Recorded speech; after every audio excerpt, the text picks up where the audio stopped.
This is Math Unmasked for Unit 5, Lesson 1. So today we did some shopping, and we know that when we go shopping, we have dollars and we have cents. So mathematically, what that means is we have numbers in the whole number place, we have numbers in the tenths and hundredths place. So this is a good review of what we've done in 4th grade and 5th grade with adding and subtracting decimals. You might have some other strategies that you could use in your homework. You can solve all of the problems by adding and subtracting. I do want to point out that both in our class and on our homework, sometimes it asks us to estimate, and sometimes it asks us to calculate or find an exact amount. So in an estimation, we should be able to do that in our head, right? So we are adjusting the numbers to numbers that are close to the actual numbers, but not maybe exactly them, so that our answer is close to what we would expect it to be for not. So if I was going to estimate for this, I'd say, okay, this is 580.89. This is almost 6. So I'm going to say this is 6. I'm going to say this is about 1.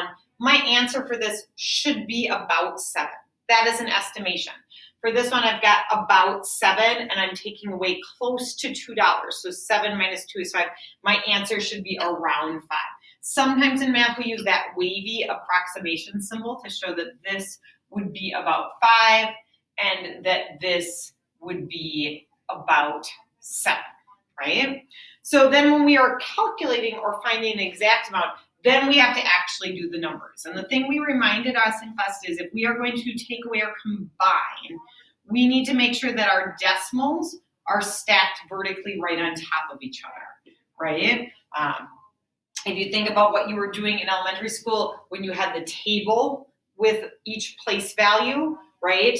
Your tables looked like this, and you drew discs. So if I have 5, and then 89, right? That's like 9 discs in this column and 8 discs in this column. I can't take those hundredths and add them to tenths. I can't add them to ones. I need to make sure the hundredths are being combined with the hundredths, the tenths are being combined with the tenths, the ones are being combined with the ones, right? So then we just go ahead and we add our normal way, regrouping if necessary. Biggest mistake we see in this unit is that we forget to put our decimal in the answer. So this answer should have a decimal point right between the 7 and the 3.